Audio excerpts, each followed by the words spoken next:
Life goes on and on and on and on and on. For everyone except for Oliver Tree. Oh my god, dude. Fucking hell, bro. Oliver Tree went out like Kobe Bryant a couple days ago. By the way, what's the thing? Good morning, Slop Nation. Welcome to Slop Chop. This is a new podcast about the happenings of the internet. I'm your lovely host, Harvey Mulvihill. Rest in peace to Oliver Tree. Holy shit, dude. It's been a minute since we've gotten a real, totally out of left field, untimely, crazy celeb death. And, yeah, it's just someone I never would have expected. There's people out here dying that ain't never died before. It's a bummer, dude. Like, I've been, my timeline's been full. It was unfortunate. Like, there's been a couple of interesting news things these past several days, and it kind of got lost in the shuffle a little bit. The Knicks won the championship, and then like a couple hours later, it was still big news. And then Oliver Tree gets murdered by a helicopter. It is very strange. It does seem a little bit like helicopters are the most unsafe thing that you could be in. Do you get that impression as well? And then you watch Succession, and they're in helicopters constantly because it's the most efficient thing travel wise. You don't need a fucking runway. You can be on top of a building and just go bloop, bloop, bloop. And like Bill Burr learned how to fly a helicopter. So maybe it is safe. Maybe this is just like, the very, very few that you hear about. Kobe, now this. Are you not recognizing the pattern? First, it was Kobe Bryant 6 fucking years ago. And now it's Oliver Tree. Both helicopters. There hasn't been two notable celebrity plane deaths in the past decade. Right? All the notable celebrity plane deaths are from previous decades. When planes were sketchier, right? Maybe helicopters are sketchier these days. Also, it was two helicopters that collided in midair, which makes me think that they were trying to do a little thing. I know nothing about this, but you don't come to Slop Chop for information. You come for bullshit, and I'm about to provide some of that for you. Thank you for coming, by the way. Yeah, fucking. I'm assuming they were doing a thing. They were like filming because they had everyone that died was production designers and photographers and cinematographers, and they're all artists, and so presumably they were up there shooting a thing or doing a thing, planning a thing, or they were like circling the other helicopter for a music video. And it was going to be Oliver Tree hanging out of a helicopter, and then it would cut to the other helicopter. And it's, maybe a body double. Maybe he was filming some other guy was dressed like him, and he was yelling at him out the helicopter. And they're yelling at each other. And then you see a shot of the two helicopters circling. Can't you just see something like that? That's probably what it was, dude. I'm sure we'll get more information about this, about exactly what happened, but I do, similar to the Kobe thing, everyone's all bummed and it's sad, obviously. But you do if you're me, and you are me, you start pointing fingers, bruh. Start pointing fingers. And I'm pointing a finger at this fucking other helicopter driver, dude. The other helicopter driver who presumably is responsible for all these deaths. I think it's 6 people that died, including one, Oliver Tree. Life goes on and on and on and on and on and... Oh, it is sad. It sucks. Genuinely a very interesting artist. Perhaps not the, he's nowhere near like S tier or anything, but who is, right? But he has the benefit now of having died untimely and young. So people will forever, he's whatever, 6 years past the 27 club. But that doesn't matter. I mean, he will be immortalized forever. He's like, it really is the best thing in the world for your career to die. Untimely. Like if Eminem died right now, it wouldn't do shit for him. But if you're Oliver Tree or like XXX Tentacion, you're going to be heralded as a genius forever because you didn't have time to get shitty yet. And everybody gets shitty eventually. It literally is impossible not to. Are there any is there any exceptions to that rule? I don't think so. You will eventually lose it, no matter how good you are. It's so finite. But then if it's just cut short like this one, again, it's just rare. It's just rare to have such a crazy celebrity death. And a much loved artist with a really unique style who was who tweeted that he had so much more content to make. Some fucking guy tweeted that. Was it KSI? KSI was like, bro. So much more music to give, so much more content to make. Too soon. Too soon. He was taken from us too soon. He had so many more TikToks to post. It is true in a way, and you know, that is all it comes down to. Eventually, is Slop. But he was talented and he was unique, and I just love someone who's bold, you know, who's actually trying some shit. He was actually trying some shit and making fun of himself and like being weird and out there and funny for the art. Like just, he was trying to elevate his art by doing that. You know, I've seen a lot of videos about him recently, these past several days, past week or so, and he was never, he said vocally many times he doesn't care about money at all. He just funnels it all back into the music, and that's clear. Like it's clear. You don't get that level of quality in your music videos without spending a ton of money. And it's not like he was a stadium act. You know, he was not selling out arenas or anything. He was a theater act. He was making decent money touring. Probably solid money from streams. He had one ultra platinum diamond song. I'm sure that helped a lot, but the point is that he was however much money he made, he put it right back into the music. And that's rare. It's rare you get someone that dedicated. Like, say what you will about the music itself, whatever, it doesn't matter. Truly, it doesn't really matter. Some of it is good. Some of it is good. Again, how many people can have that said about them? Hey, some of it is good. So he's immortalized forever, dude. And it's cool.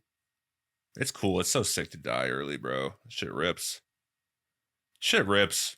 You could be so lucky to die a brutal, senseless early death and have people look back on you with a smile and a thought. Their chin goes up and to the right, and they look up and they go, damn, just think, with a couple more years, what he could have been. And meanwhile, it's possible that a couple more years would have done nothing for you, and you would have just continued the sort of downward trajectory that you were already on. But when you remove that reality from the situation, suddenly all you have is the fantasy of what could have been. And your fantasy, dude, similar to like the reason that the scary movie monster is scarier in your head before you see it, your imagination is so much more powerful than the real thing. So much more powerful. And Oliver Tree could never have lived up to the imagination of the world at this moment. The imagination of the world has run wild and is just, you know, is just considering what 10 years down the line would have looked like. And we won't know. We will never know, unfortunately. because he's dead. He hired the same guy that was flying Kobe Bryant. That guy, by the way, it's crazy story. I don't know if you know this. The guy that was flying Kobe Bryant, who decided to take off in a blizzard or whatever the thing was, zero visibility, zero visibility with like shoddy equipment, the no radar. He's like, fuck it, shit, boy, we ball, we ride. That dude on the way down. So like Kobe Bryant and his lovely daughter and their comrades and friends were in the back of this hurricane. Flying through this hurricane, I mean to say. They're flying through this hurricane, and things started going south, and this guy just jumped out of the fucking helicopter. And like Miles Morales in the Spider-Verse movies, he threaded the needle between the two spinning blades of the helicopter, parachute on back, and let the copter fall and explode while he escaped.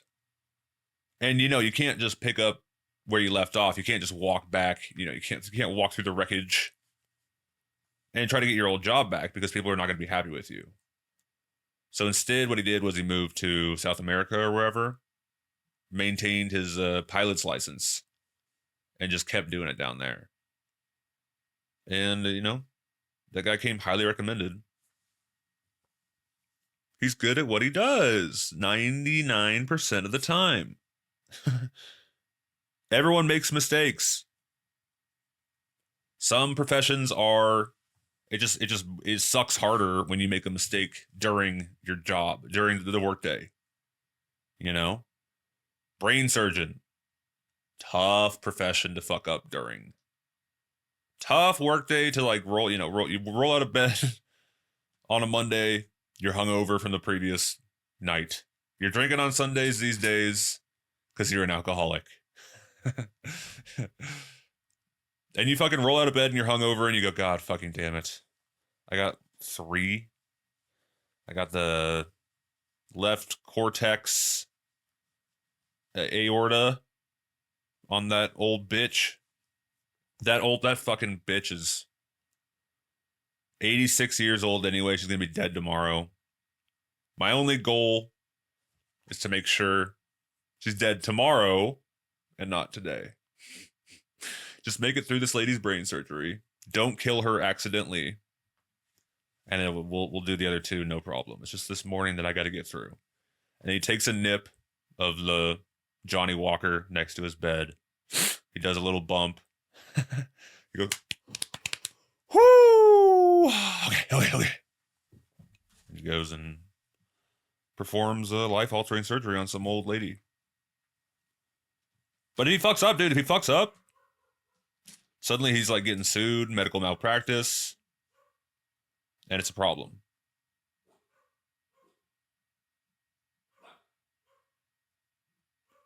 I'll take this intermission while my dog is barking downstairs to tell you that the slapping my own face just now for the bit was a bad idea. I forgot until I slapped myself in the face that I am still recovering from jaw surgery, and that hurt really bad. Fucking tender, dude. I didn't realize how tender I was still. My goddamn motherfucking dogs. So, shit sucks. I'm sorry that guy's dead. It's a bummer, you know?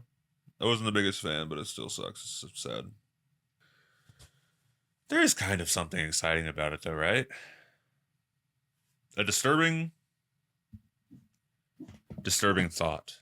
But there is a part of you that likes to be the guy to tell your friends that the celebrity died, you know? There's part of you that gets joy from being the one who tells someone else. I got to do it tonight. It was very, very good. I didn't even see it coming. I was talking to a friend and I was like, damn, it's just crazy about it. I've been watching so much about Oliver Tree recently. Like, it's just wild, man. I was like, are you a fan? You know, he's like, yeah, I love what happened with Oliver Tree? I was like, oh, fuck yeah. Oh, you don't know? You don't know the news? He's dead. And you get to share in that moment of like, what? Oh no. That's awful. And it is awful. What is it though? What is it about? What is it about that moment that I like? Why do I like to tell people that the guy died? What is that about? It's pretty gross. It's pretty gross. What is that about, Slops? You have it too. Don't tell me you don't. You can tell me at a fucking time. Actually, I'm vulnerable on this podcast, all right? I'll tell you the truth. The truth is this. I went through a phase. This is like, oh God. I don't remember when. Doesn't fucking matter. I follow TMZ on Twitter specifically so that I could get like celebrity death updates. And though they are on that shit, bro. TMZ has that shit on lock.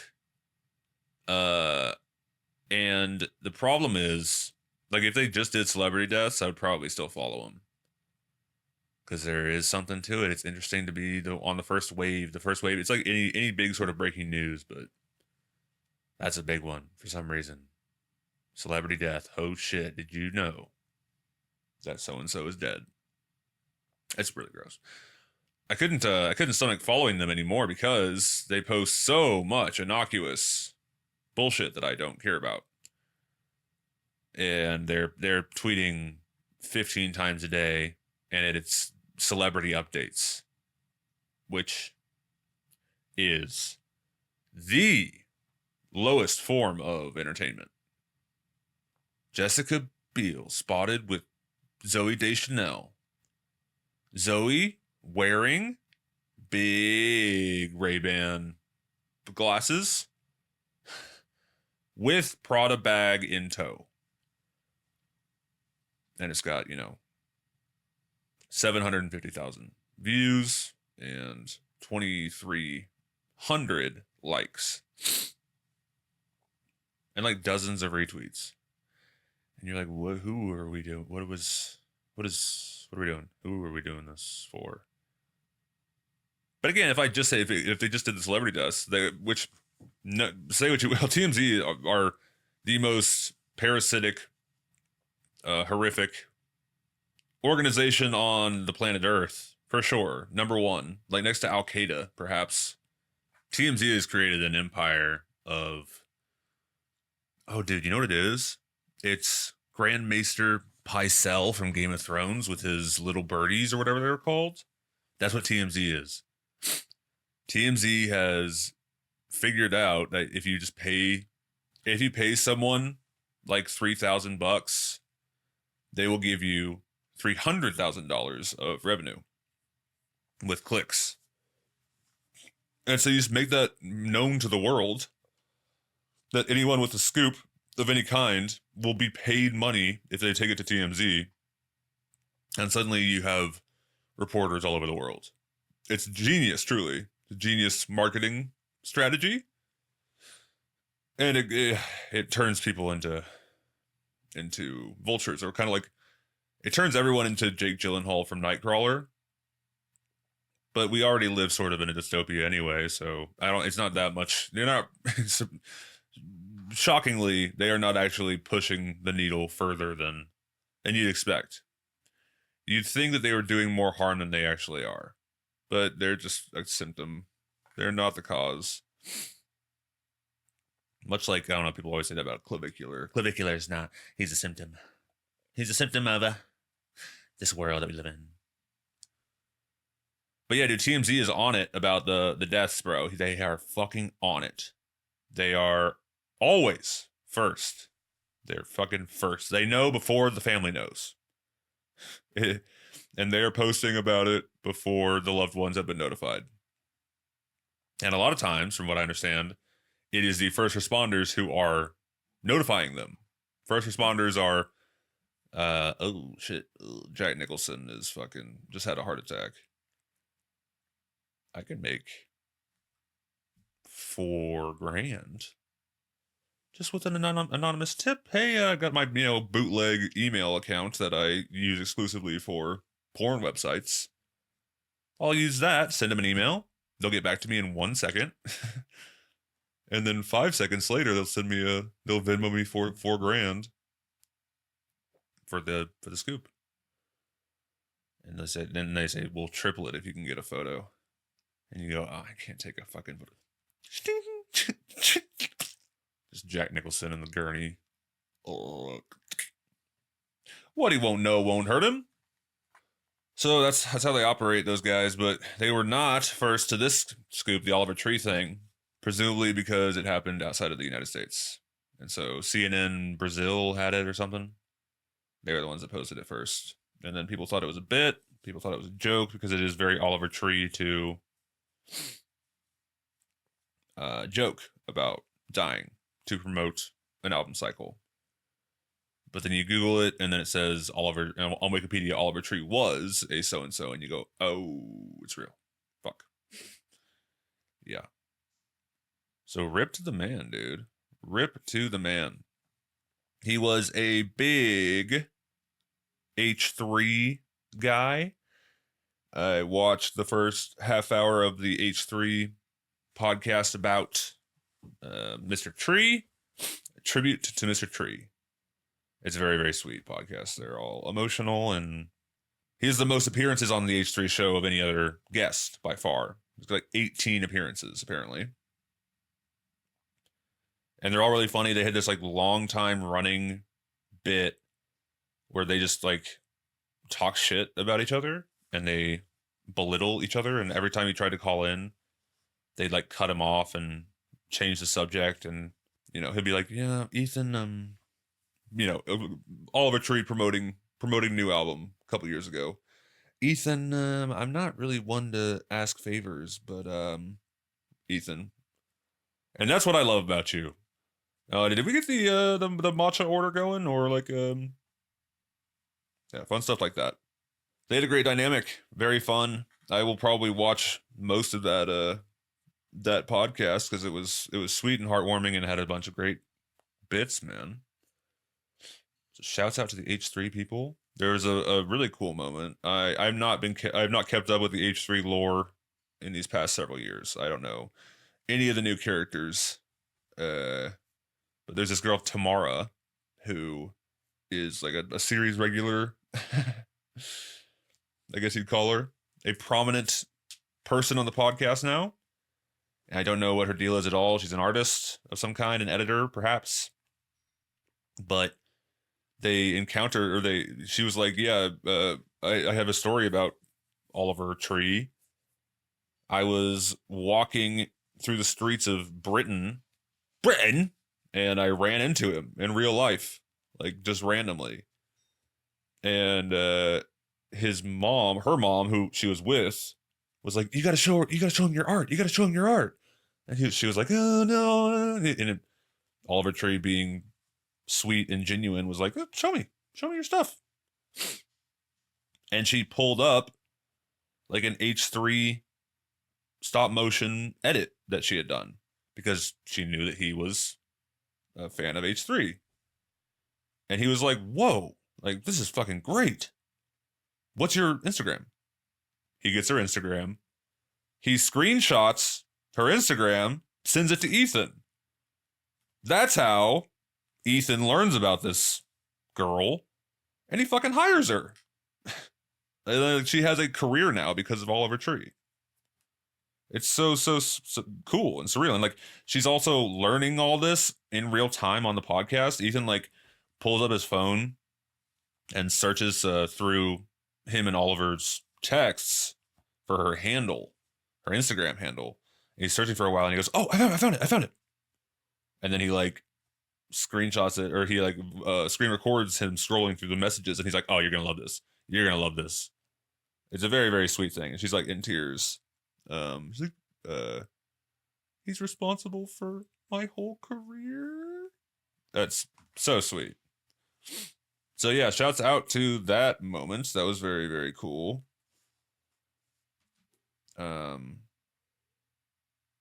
Still just a fan of those H3 guys, dude. Still a fan. I'm a fan. I don't know what to tell you. I like them.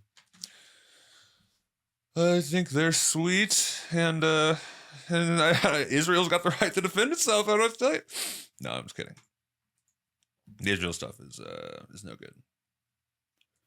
But anyway, shouts out to Oliver Tree, man. It is a bummer, truly. I don't know what else to say. Rest in peace, man, for real. And see you in Valhalla. I'll also see you in Valhalla. On the other side, brother. Speaking of H3, let's just continue on the H3 bandwagon here and talk about his recent. So before the Oliver Tree stuff, Ethan was back in the news, if you call such stuff news. He was back in the conversation for litigation, being on the aggressor's side of litigation against several creators, one of which being iDubbz. So he's suing iDubbz for defamation. iDubbz puts a quote from Destiny on his stream and like leaves it on stream and like it talks about it for several minutes, maybe a half hour. And the quote is something to the effect of Ethan Klein is a pedophile who touches his children, to his own children, and he needs to be looked into, whatever the thing was. And so like I'm not sure why Destiny said this or quoted this. I think he's just trying to get under the skin.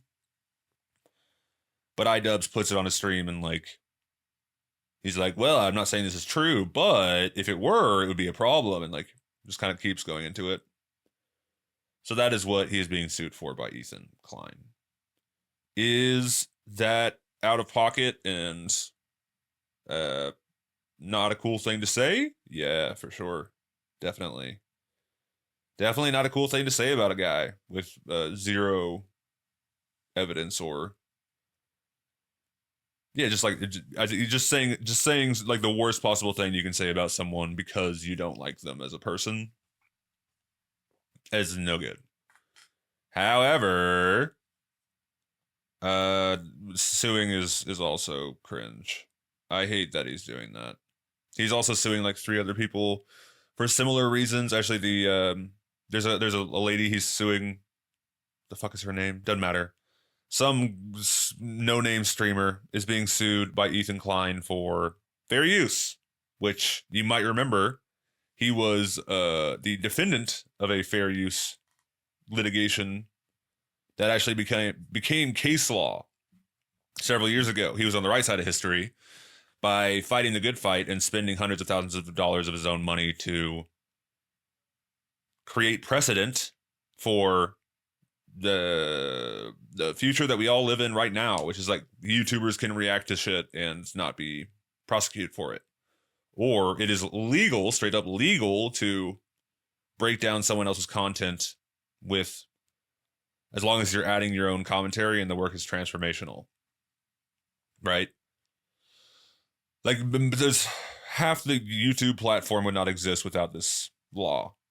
And Ethan Klein is not solely responsible for fair use existing, obviously. However, in the case of like YouTube specifically, it was instrumental in this like type of reactionary content.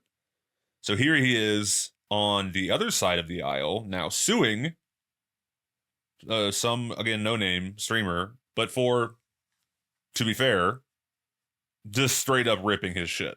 Like, to be fair, she is not using it fairly. She just played it with zero commentary on her stream and like made faces when he said things like bar for bar, never pausing it, maybe like paused it once in the whole hour-long video, right? So he is in the right, legally speaking, probably in the right, but I just don't see the use of this. It seems to me to just be an opportunity to burn this lady who he has beef with. And it's just, I just don't keep that shit out of court, bro. What are we doing? Make fun of her on your podcast. Isn't that enough? Isn't that like just shitting on her online? Isn't that enough? Why do you have to make it? Why do you have to bring the slop to real life? Slop is supposed to stay in the confines of the internet from whence it came. When Slop seeks out into real life, bro, it just becomes no longer fun. It's like, again, if we're on Ethan Klein, we can talk about this. When the Snark subreddit made claims again of a similar nature, not the pedophile thing this time, but it was that he's neglecting his children, and that they actually called CPS with like a hot tip, and CPS came to his house to like see how he's treating his kids. And again, obviously everything was fine. They just didn't like him and were trying to hit him where it hurts, which is cringe. No good, no fun. That sucks. Taking Slop, meaning like internet beef, bringing it into real life. No good. I don't think there's a single example you can point to where it is fun.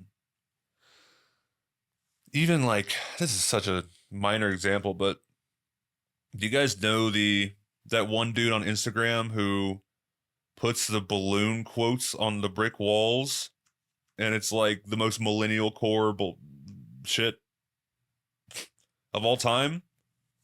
That guy sucks ass, for sure. He sucks, and he's like, I mean, perhaps the least interesting creator that has ever existed.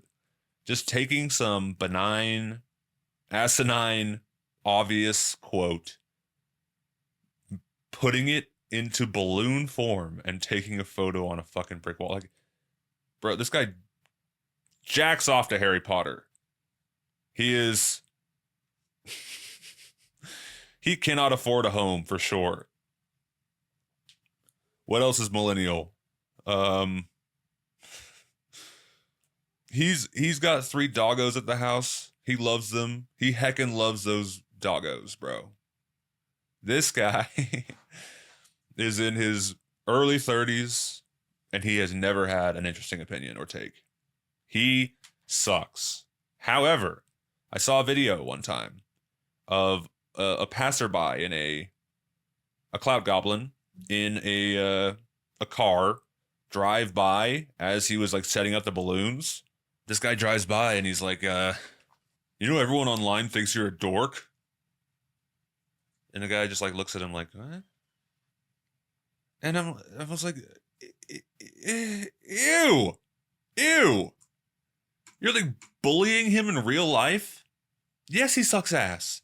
You make fun of him online. You don't take this shit into real life. That is so mean that you did that. I hate that you did that. Fuck that guy. The guy driving past the clout goblin dude. You know, everyone online thinks you're a dork. You're the dork, buddy. How about that?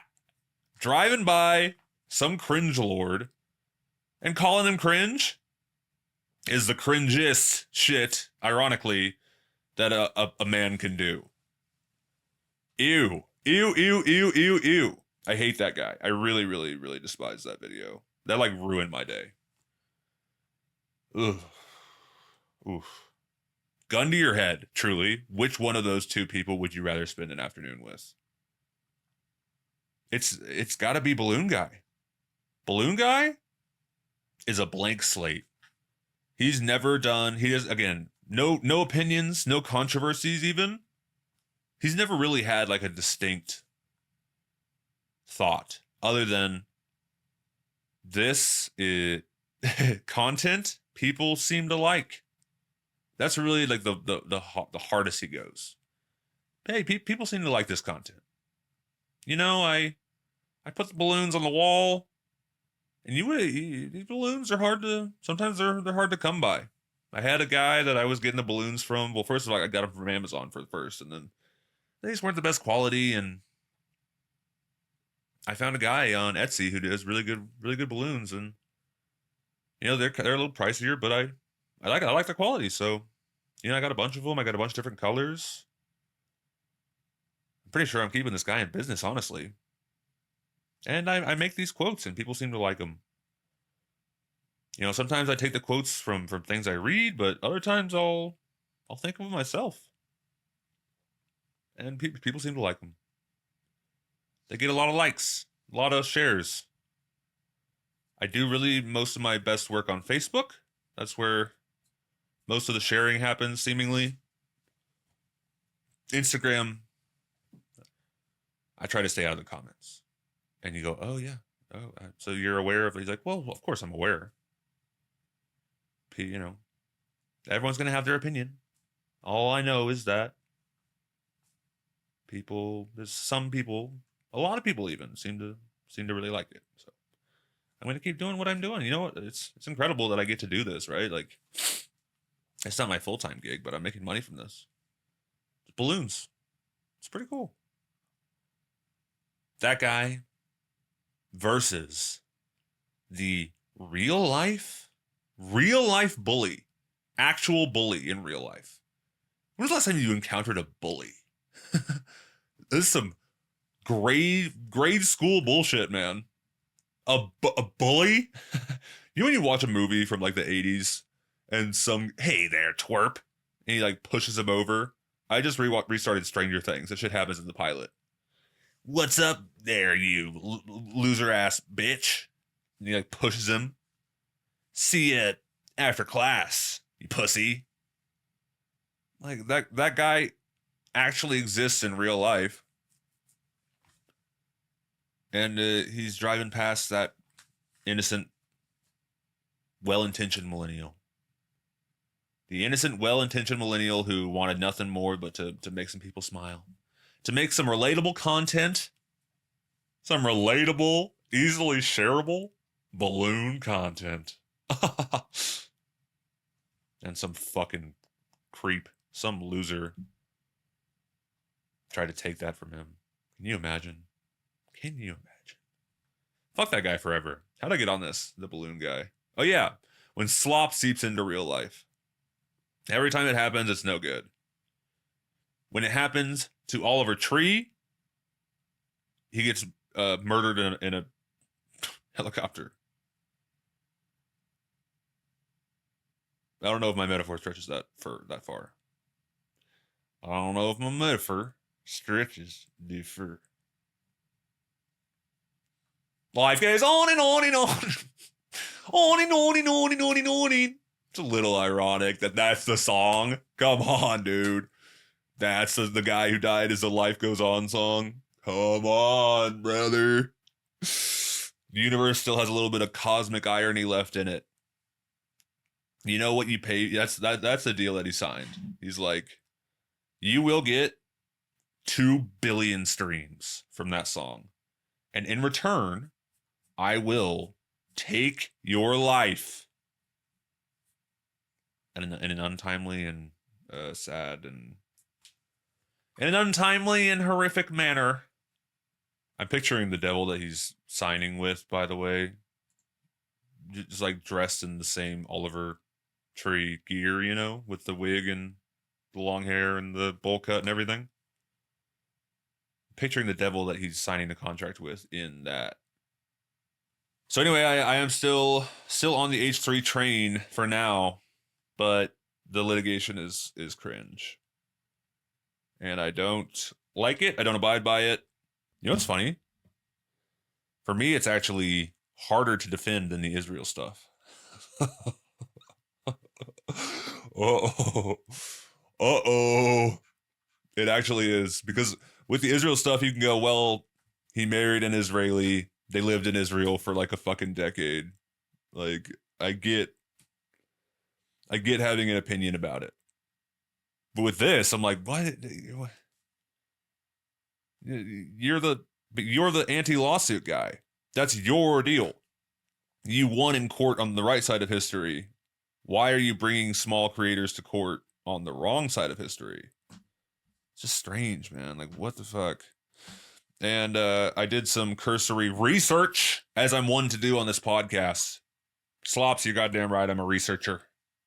And I went to the H3 subreddit, curious what these freaks were, what the vibe was, what the opinion of the room was about Ethan entering litigation with some creators that were a fraction of his size. And you better believe it, they're drinking the Kool-Aid hard. I think they're pretty much infallible. They call Ethan out for, like, they're Redditors. They're calling Ethan out for, like saying the word bitch or something. Like, back in the day, I'm sure he used to say and bitch and some other, like, not cool cursor words. He probably used to say all those things frequently. By bitch, I mean he called women bitches, right? And Redditors will get their panties in a twist if you say things like that. But they're down, bro. They, like, fucking love this guy. And they're going to defend him in every aspect of his life. Including, but not limited to, suing people. Because he's an ultra millionaire. I wonder how much money he has. I'm also so curious, dude, if the H3 empire or the Teddy Fresh empire, which one of those makes more money? I have to imagine it's H3, but I really don't know the answer. Teddy Fresh has fallen off recently, so maybe it's like a clear distinction now. But dude, for a minute, Teddy Fresh was fucking raking it in. But look at the memberships on YouTube, bro. Those $5 memberships on the H3 podcast. Insane. He'd be, like, towards the upper end of Patreon subscribers. Were he a Patreon man? Were they a Patreon show? But they're a YouTube show. Anyway, I find it all interesting. I'm a fan. Still like the guy. Still think he's cool. Still, I was touched by the Oliver Tree tribute. It's very sweet. And I'm a fan. I'm still a fan. Still got H3 on the set, or a Teddy Fresh hat on the set. Okay, onward. Yeah, anyway. We'll see if my opinion changes about H3 eventually, but I don't think so, man. I've been a fan forever. I'll be a fan probably for at least the foreseeable future. Oh, I have a potential update. Potential update about a previous topic, Slopic, from last week or the week before or something.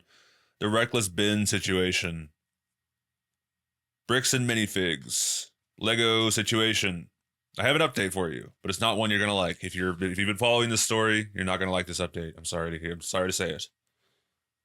So, me being the researcher that I am, I spoke about this situation last week very briefly because I didn't feel much like talking about it. The information that I was pulling from last week was the Moist Critical recaps of the Reckless Bin situation. Okay. I had not actually seen any of the Reckless Bin videos about this subject. And so I was like, you know what? I should probably go just like, this is after I recorded. After I recorded and talked about this, I was like, I should probably go back and just give these videos a gander because everyone's talking about them and they're probably great, right? And I might just find a new YouTuber that I'm a fan of that I like. Well, I did that. I went back and I watched this fella's videos.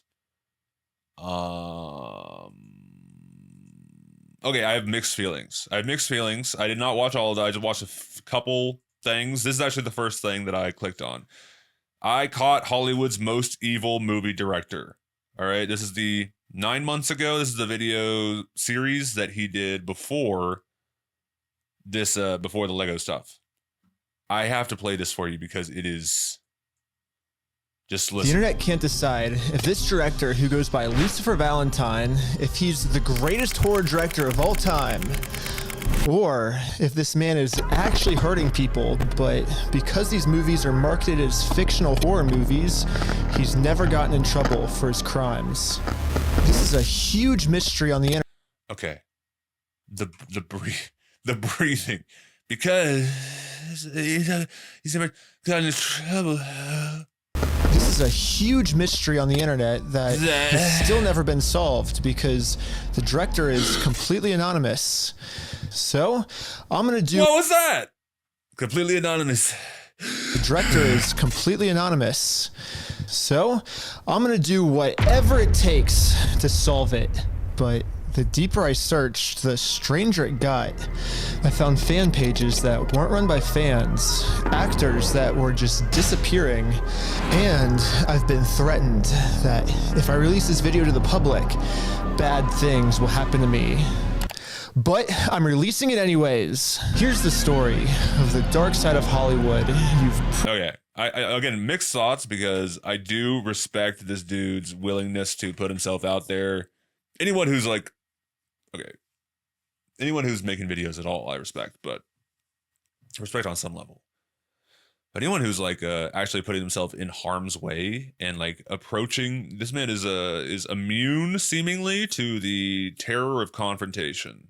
He is down to go confront someone and be in their presence and like interview them and ask them hard questions over and over and like again put themselves in uncomfortable situations constantly.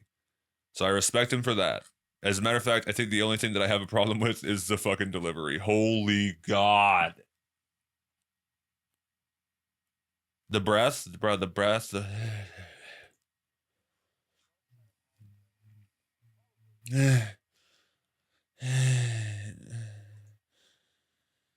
Why have I podcasted like this? Am I an asshole for calling him out on this? I don't know. Well, I'm not the only one. Maybe I am, but I'm not the only one. Look at this fucking comment section. Ben talks like he's 500 pounds. Get this man an oxygen tank. How does bro exhale every 3 words without taking a breath? For real, what the fuck are we doing, dude? And like, if I went back and watched the some of the Lego ones, and it seems like maybe he's just holding the mic like, hey guys, I caught Hollywood's most evil movie director. I am legitimately interested in this movie director video, but I can't do it. I cannot continue watching it. I'm just like, it's maybe what's the term? Not trypophobia, whatever the thing is when you get the mouth sounds. I really have trouble with. That's why I have trouble listening to my own fucking podcast. The mouth sounds in my own podcast have gotten a lot better. I hope. But that's like fucking, I mean, wow. This dude's been making videos for a long time too. Yeah, a decade.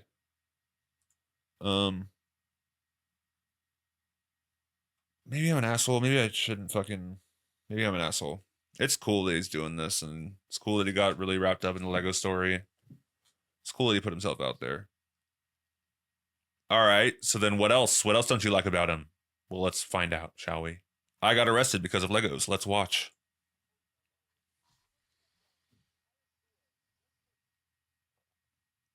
That is what I'm taking issue with, by the way. The I'm hot, so how do I put myself shirtless in this video shot? The I'm ripped, so the world needs to know about it.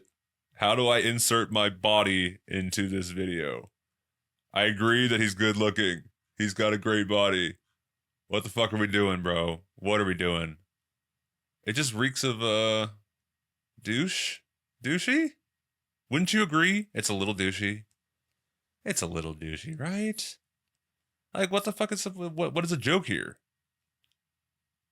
The joke is I'm naked? Haha? What are we doing? It's, yeah, so, I don't know. I mean, he looks like a swimmer. So he's got a great body. I mean, it's very impressive. But what are we doing? What the fuck are we doing? Yeah, so those are my 2 strikes against this man, is the breathy delivery and the being naked on camera for no reason. Yeah, but if you got the body, if you got the goods, why not show it off, you know? If you have an opportunity to do so. Well, what was the opportunity? There's no opportunity. You created the opportunity by just wanting to do it and doing it. Like, there's no, what is the bit? What is the purpose of this? And you better bet your bottom dollar if I went through and watched his videos, he's going to be naked in a bunch of them. He's going to be naked in a bunch of them. Oh, well. I just thought because everyone is sucking this guy off and, being very impressed with his content, and his content is impressive, I guess. It's impressive. I just thought I would have the alternate take. Like to be a bit of a contrarian on this here program. That's not true at all. This guy rubbed me the wrong way. Also, I was ashamed that I hadn't actually watched the videos. So it was a mix of my own shame plus his. Again, two strikes, two things that he did. That rubbed me the wrong way. So anyway, shouts out to Reckless Ben, I guess. I think I need to watch this because I love Joel Haver. Joel Haver and Reckless Ben used to be duplex buddies. They were not neighbors. They shared a wall. And Joel Haver was apparently in a bunch of his old videos. So maybe I should delete this section. Oh. iDubbz responded to Ethan Klein. Interesting. I haven't seen that. Maybe we can live react to it for the first ever live reaction on Slop Chop history. Yeah, we'll do that. But Joel Haver is the absolute man. As a matter of fact, my watch list recommendation is a video on Joel Haver's channel called "YouTubers Can Make Movies?" ? Exclamation point. And he's talking a lot about the recent trend in horror YouTubers that are blowing up. These two guys, Curry Barker and Kane Parsons. How that's like the big talk of the town. And he's like, I've been making movies on YouTube for years. But he's got a lot of really interesting insight on the studio world and the indie world. Really, really engaging video. I highly recommend it. He made a great point, which is that like his challenge to himself last year, if you don't know this, last year he uploaded 12 videos onto his channel, and only 12 videos onto his channel, and all 12 of them were feature films. He said, can I make 12 feature films in 1 year? Essentially one a month, right? And he did. He posted 12 fucking films. It's crazy. All in a year. So he's like, yeah, I did this, and no press. Not a peep from the press outlet. Joel Haver is like such an incredible resource for wannabe filmmakers. He's the man. One of the best YouTubers. Also incredible comedy sketches, incredible animation. He's the man. His talking about movies with YMS right here is also phenomenal. Excellent conversation. All right, how about we do a live reaction to this video from iDubbz? Here we go. Hello, everyone. I am going to be talking about a very important and heavy topic for me. If you're unfamiliar with the context of any of this, I'll give you a brief rundown.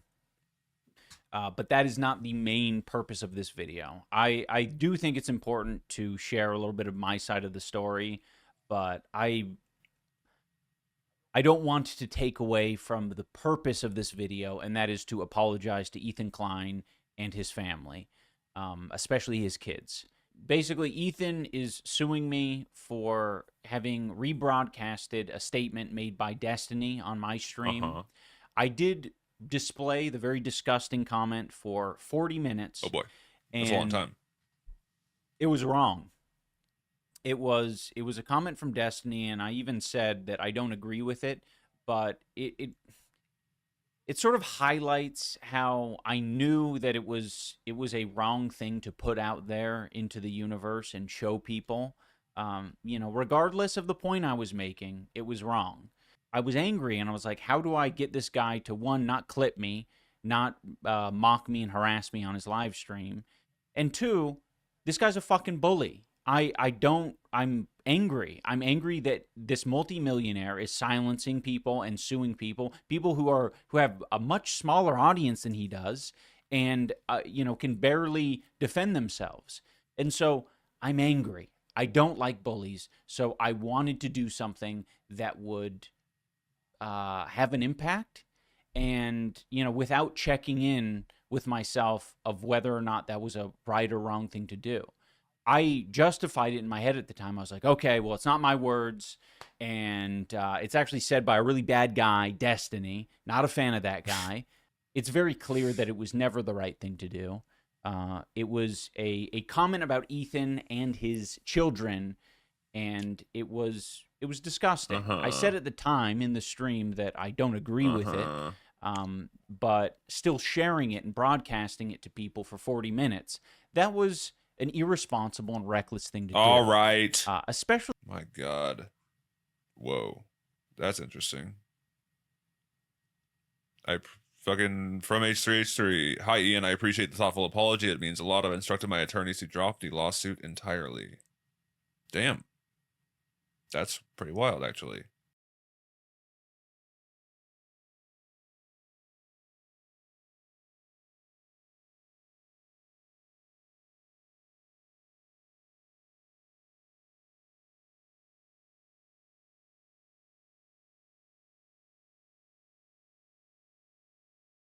Especially for parents. Like, there are many parents with kids out there who do not want to see that shit, and it's painful. And I'm sure it was extremely painful for Ethan and Hila to read that shit and have it pop up again and again and again. And just because it's coming from a piece of shit guy, and I'm showing it to people, like, look what this piece of shit said.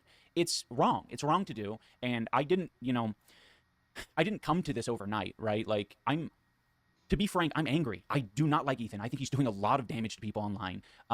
And it changed the way that I was thinking about it. I didn't think about it. I didn't ground myself. I didn't think about, who is actually being affected in this instance. And Ethan's family and his kids are being affected. I just because I don't like Ethan, I think it's wrong to find an attack vector that is his kids. It's foul. It's not okay. And I think it was wrong for me to use the Destiny screenshot as a cudgel to make my point. I didn't need to use the Destiny screenshot to make my point. There's a million other ways I could have done it, but I didn't. And I regret that I didn't, and I regret that I ever put that screenshot on my live stream. That's the main reason why I feel like I do need, for myself, for my soul, to own up to this and acknowledge that I went too far. It wasn't okay. Ethan and Hila and their family do not deserve that. At the end of the day, whatever happens with the lawsuit is what it is. For myself, I needed to make it known on the internet that what I did was wrong, and I don't want to be that person. I don't want to behave that way.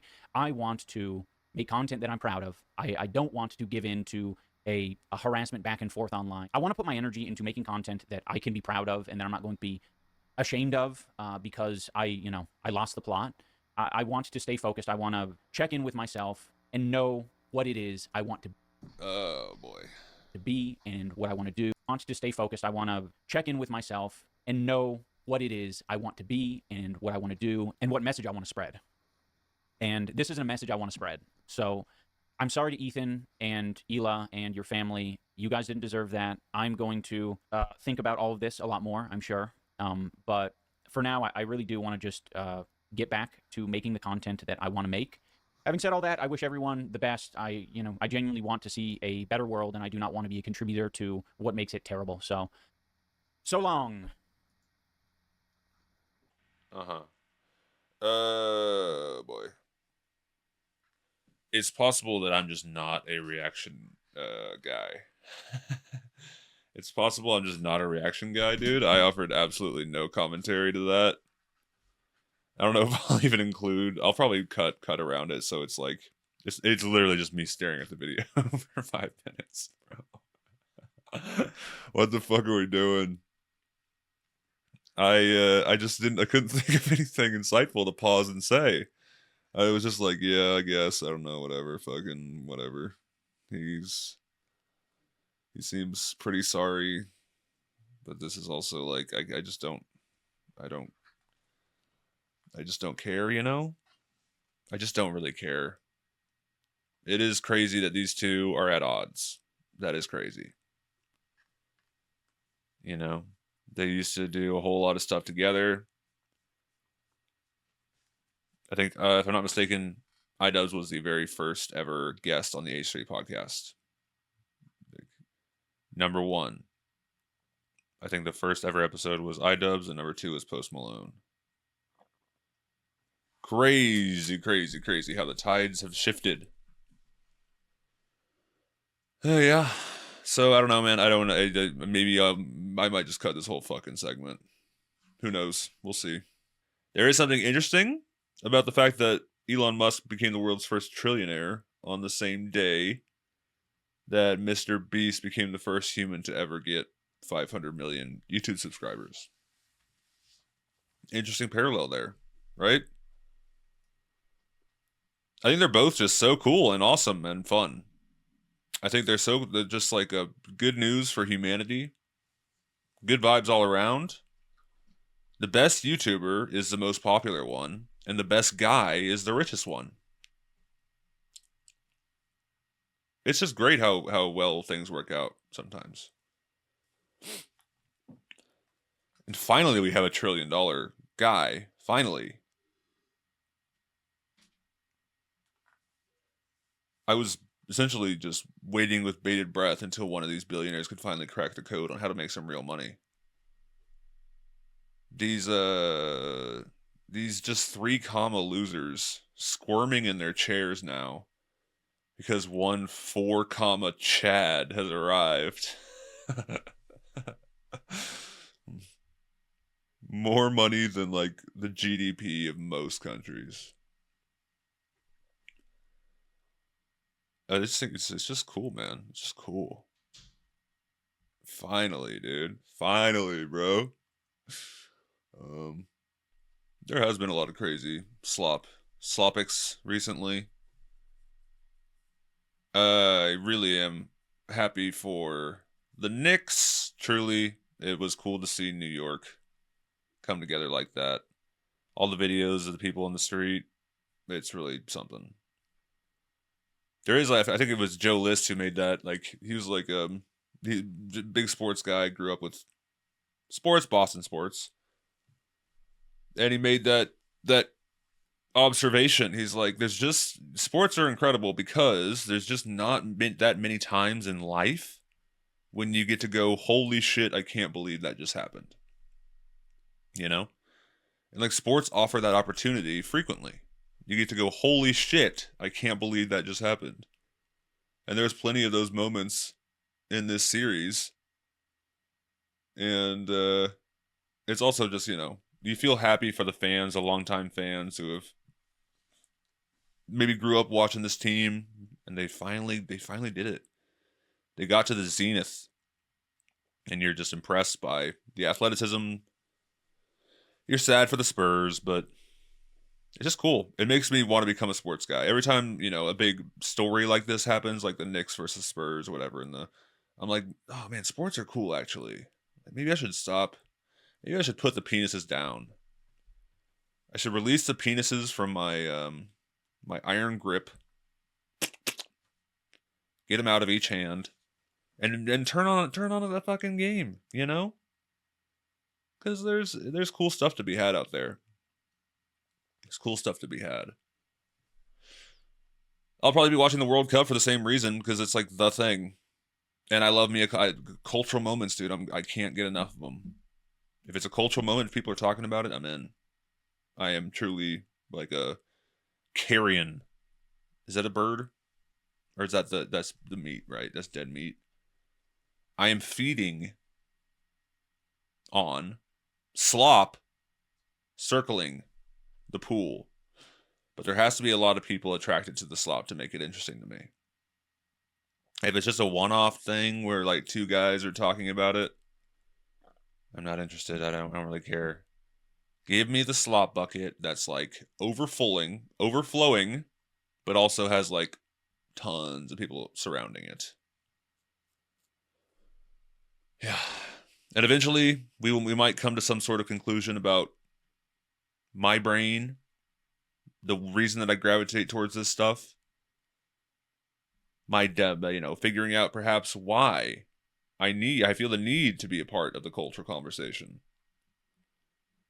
Why? Why am I not content? Just liking the stuff that I like. Why does there need to be eyeballs on it? Why does that make it more interesting? I'm not like that for everything, but definitely for a lot of stuff. I do find it interesting when a lot of people are talking about a thing. It's because we're pack creatures and I want to be part of the pack. Yeah, I think we just solved it. Well, with that, sloppers, there's nowhere to go from here. We've solved the conundrum at the core of this podcast. We figured it out, and I'm happy we did it. It took us 63 episodes to get there, but we got there. We figured it out. Thank you guys so much for listening. Rest in peace to Oliver Tree. Congratulations to the Knicks. Sorry about the reckless bin slander. That was mean and probably out of pocket. Please stop suing people H3. And congratulations to Elon Musk and MrBeast. I'll see you guys in 7 days' time. Godspeed. I love you.